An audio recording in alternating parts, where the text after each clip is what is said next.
This week on Arts Insight, a Houston designer makes a statement at New York Fashion Week. Fashion is a job that's always changing. It's different from anything else.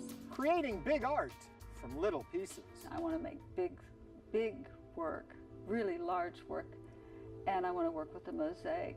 A pilot maps her way into the arts. I really got interested in maps and mapping, and I feel like most of painting is kind of a mapping process. And rocking out at a unique exhibit in Milwaukee. It's basically a musical history tour, if you will, looking at over 60 years of Jews in rock and roll.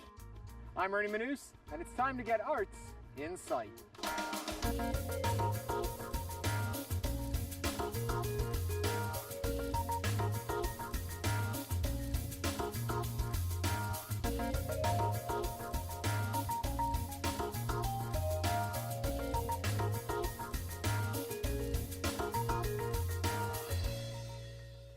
Welcome to Arts Insight from the brand new McGovern Centennial Gardens at Hermann Park. We'll find out about this 15-acre site where architecture, greenery, and flowers blend in artful ways. But up first, designer Amir Taghi has been making waves for years now in Houston with fashion that blends sophistication with Southern elegance, which is quite a feat since he is only 18. At New York Fashion Week earlier this year, the rest of the country had a chance to check out his work.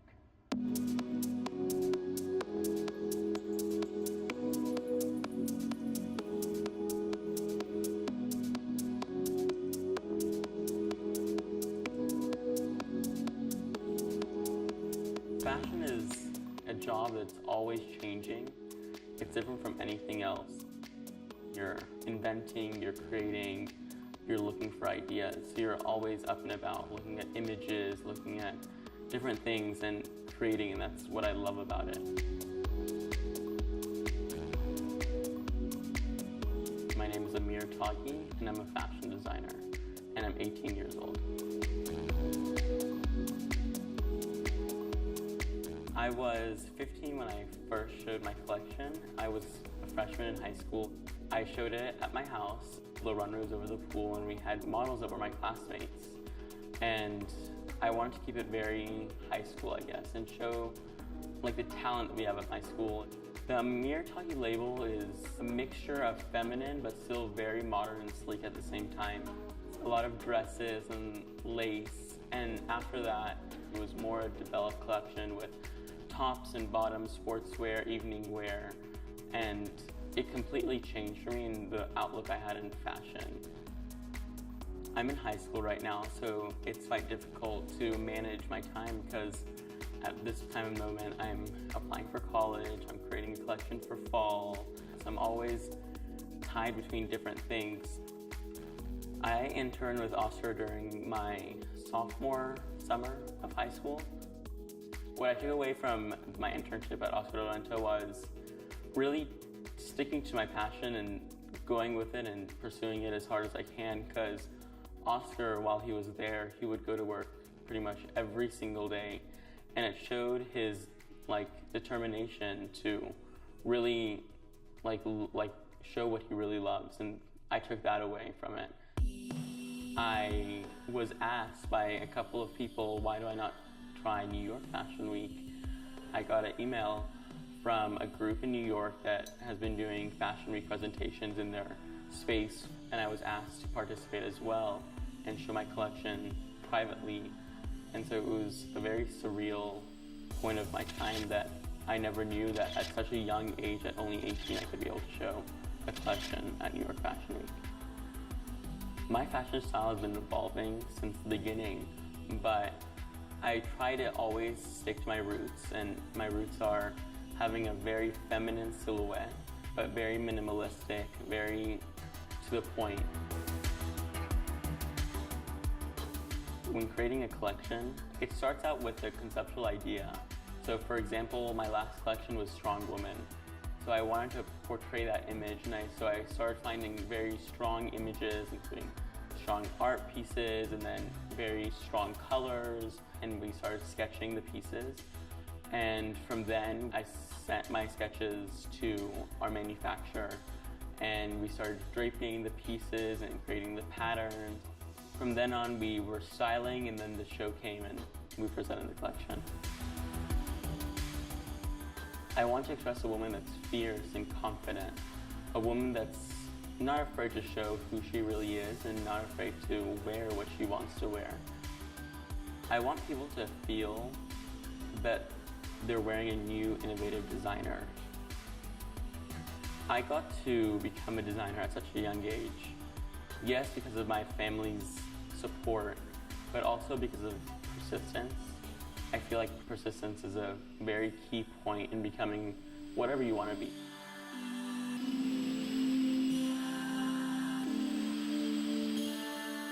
For more on Amir's fashions, go to AmirTaghi.com. Welcome to the McGovern Centennial Gardens at Hermann Park. To celebrate the park's 100 years, the Hermann Park Conservancy has transformed this site of the old rose garden into a spectacular new public oasis. And here to tell us about the garden is Doreen Stoller, Executive Director of Hermann Park Conservancy. Well, it is beautiful. Thank you, Ernie. It is pretty gorgeous, isn't it? You have been talking about it, not just to us, you've been talking to everybody about this for years. For 8 years, I've been carrying around a poster saying, just imagine what this can be, and really standing out here and seeing it. It is just so far beyond anything we could have imagined. So when people say, what can it be? How did you describe what this was going to be? What was the purpose behind it?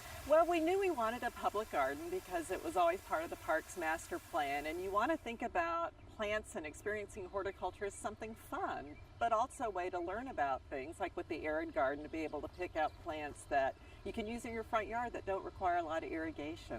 Now, there will be some people who say, but the rose garden's gone, the roses are gone. Roses are not gone. The roses are not gone. They will be back. In fact, they'll be back better than ever. The Rose Society worked with us to pick heritage and antique roses that flourish without a lot of chemical spray. So it will be even a better rose garden. Okay, so the rose garden has been preserved in a sense. Something else preserved was the pagoda. Yes, the Chinese Pavilion was given to the city by Taipei, its sister city. We had lighthouse movers move it and put it on a beautiful new hill built specifically for it, the Tudor Pine Hill Walk. Now, you know, I can't let this one go. You say put on a hill. It's nothing compared to the hill behind you. What is back there? That is the mount, we call it, or the really big mount.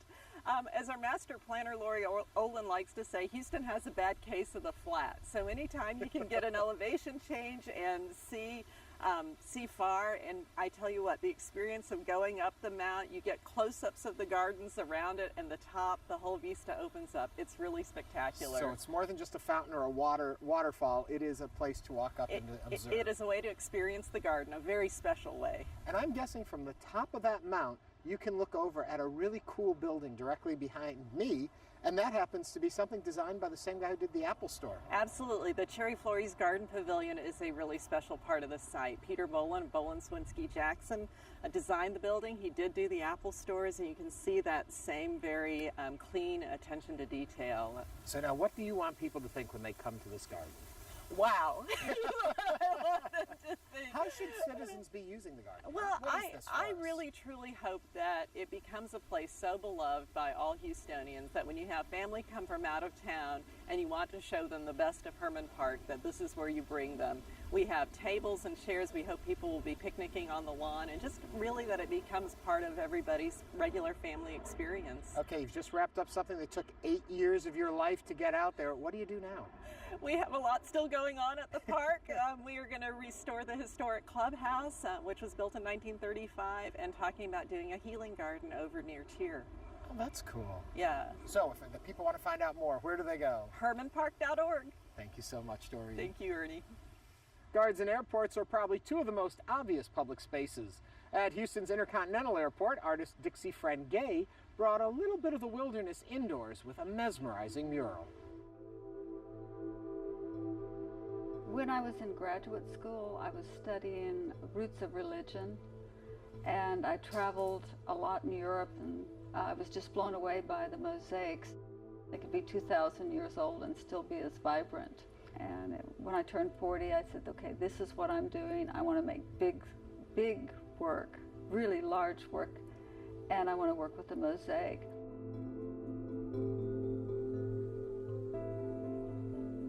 I'm interested in preserving that parts of nature that are still left. You know, those little pieces of land that we have that's original. That's where I go to photograph and document and try to capture something that doesn't have the traces of man. When I was working on the Houston Bayou, I was down in the bayous in the kayaking. Started doing sketches, did preliminary thumbnail work, did small little paintings. And then I did the large painting, which is, I think, about 20 feet long. And I used the fabricators in Cuernavaca, Mexico. I took my painting down there and we actually drew it off on large sheets of paper, and then cut the paper up, and then they look at my painting and interpret it in glass. This dragonfly has 24 karat gold in it, so I've got a lot of iridescent qualities that the dragonfly has, and it was a lot of fun to work on getting the fabrication just right on that.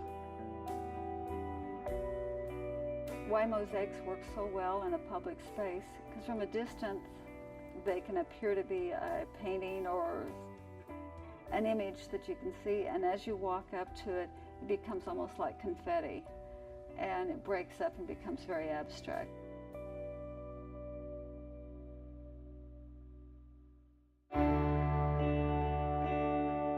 When I did the Port of Miami, it's called Ephemeral Everglades, and I spent weeks hiking and kayaking and boating all through the Everglades to try to capture that vastness of nature.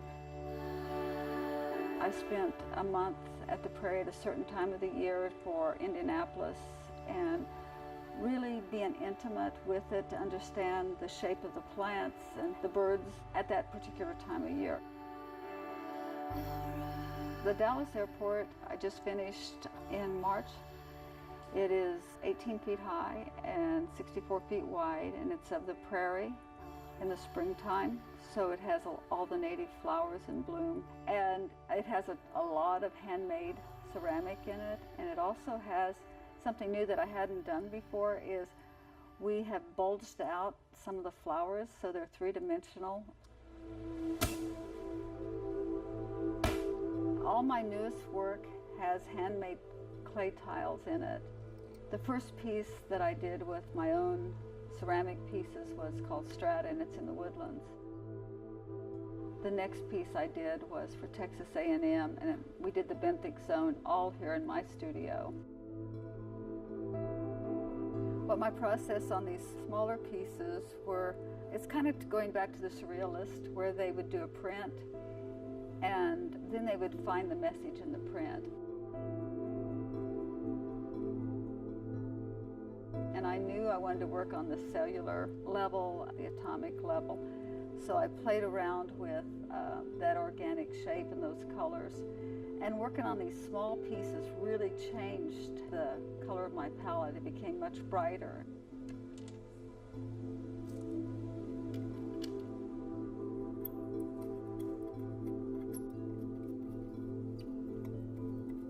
The hours of solitude and placing the tile and stuff was so zen, which is addictive. It's a wonderful place to go.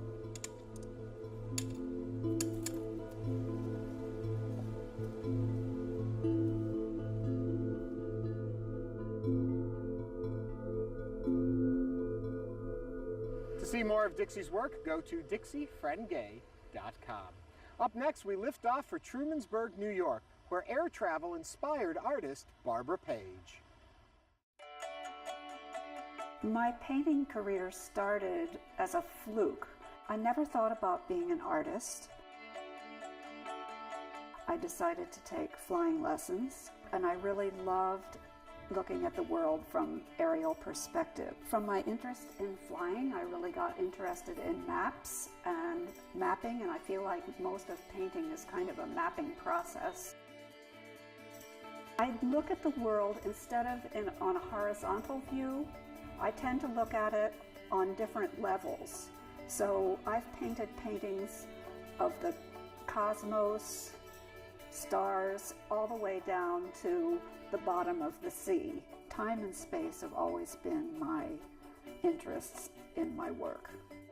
I'm basically a painter, but I'm an artist who works from ideas rather than techniques. So if I have an idea that doesn't involve painting, I'll just figure out how to do it, what materials to use, and so forth.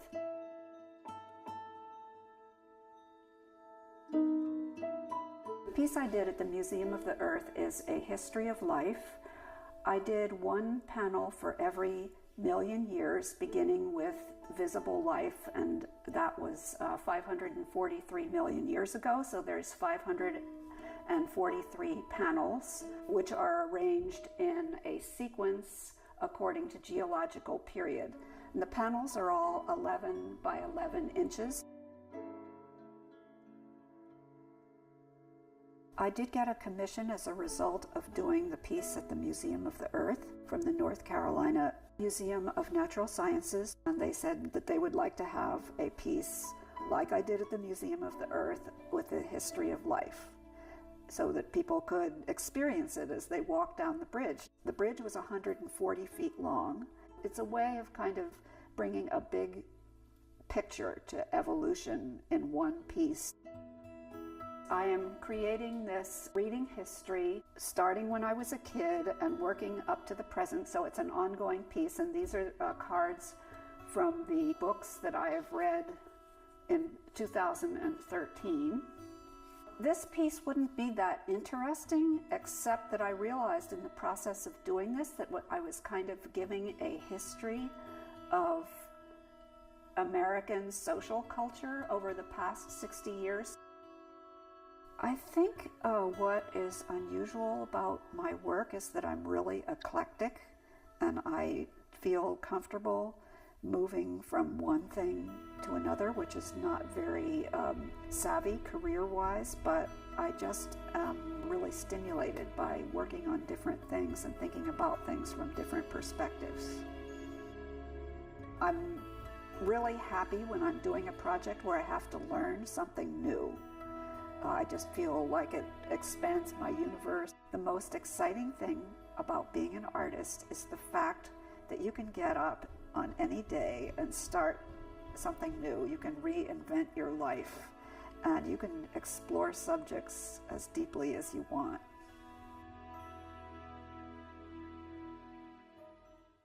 For more on Barbara, visit barbarapagestudio.com.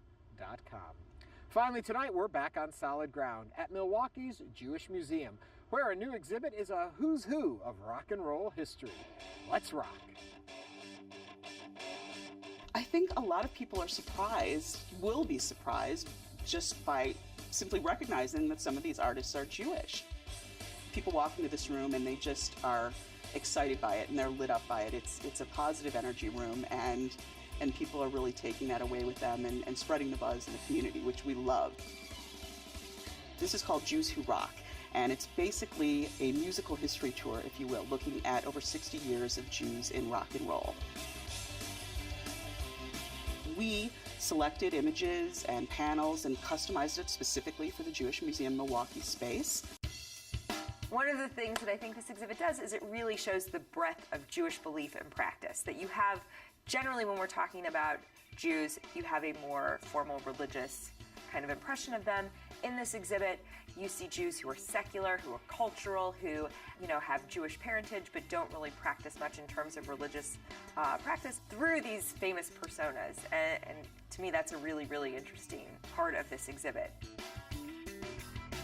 You've got rare photographs, you've got certainly biographical text panels and labels, some compilation pieces with different CDs, cassette tapes, photographs. We've got books, we've got albums, we've got Kiss action figures, what could be better? So we have a little bit of everything.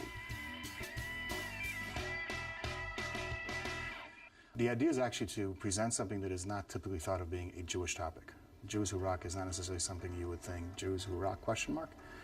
And so the thought was, what can we do that's really different? Whether it's the rock and rollers themselves who are Jewish, who nobody thinks about, whether it's Pink or Drake, or is it actually something more than that? That in fact there's Jews behind the scenes, or the origin of Jews Who Rock, whether it's the Gershwins or the that the idea of what the music scene was, producers, directors, and the like as well. The other thing I always like to do is to augment with local artifacts, so it does have that community connection. And so we were lucky enough to be able to work with some families in our community who have ties to the Jewish rock world or who are avid collectors of artifacts that pertain to rock and roll, and who loaned us some of those pieces to help us really round out the exhibit.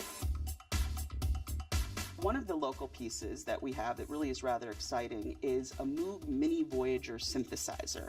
And this was loaned to us by a local music producer by the name of Michael Kohler. He works with a lot of big names all around the country and the world. And Bob Moog is the founder and inventor of the synthesizer, the Moog synthesizer. And this was something that revolutionized the rock and roll and music business way beyond Phil Spector's wall of sound.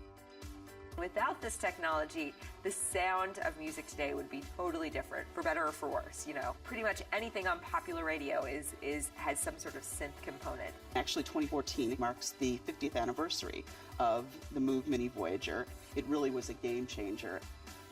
One of the other families we were lucky enough to work with is the Epstein family, and they are relatives of Howie Epstein, who was the primary bass player for Tom Petty and the Heartbreakers for years and years. He grew up here in Milwaukee, graduated from Nicolet High School, and unfortunately, kind of a cautionary tale, got caught up in the rock and roll lifestyle, but the family was kind enough to loan us some significant items, including a collector's edition Redwood Clover and Sandberg bass guitar that is in our atrium case. We have his graduation picture from the Nicolet Shield yearbook and some great historical information, so that really made a wonderful addition. People will be surprised by the people that we have represented and not having recognized that they were Jewish. So people like Gene Simmons, who was born Chaim Witz in Haifa, Israel, and with Paul Stanley, who were two of the co-founders of the rock group, the metal group Kiss. A lot of people don't know that about Gene Simmons. They don't know that he was born with a very Jewish name, that he was born in Israel. The Bette Midlers that are there are the Barbra Streisands that are there. Those are the obvious ones, but then there's some others that are kind of, wow, I didn't know that drummer was. I didn't know that lead guitarist was. And that's fun to see. We partnered with 53rd Street School through a program called Arts at Large. 53rd Street School is this school that has so many questions about Jews and Jewish people, and we spent a lot of time on Jewish identity and who are the Jews. Then they went back to their school and worked in teams, and they picked 4 contemporary artists. They focused on Pink, Mac Miller, Drake, and Adam Levine from Maroon 5. They created these beautiful records, and they actually took records and record album covers and created collages and pieces to kind of represent the artists that they were working with, and it's such a lovely kind of entryway into the gallery. Another way of engaging some of the younger demographic was the idea to put together a playlist, a Juicy Rock playlist. So through Spotify, we've put together this list, and we kind of have a listening and looking corner where you can sit down, and Koss, who was one of our supporters, was kind enough to donate some wonderful earphones. You can sit down, you can put on the headphones, you can listen to some of the artists. Everyone is represented, and many beyond who are represented are here. It's a nice interactive corner that you can come and listen as well as look. One of the things I want people to take away is to understand the relevance of Jewish individuals to the rock genre and how they've been such an important factor in the growth and development of that industry.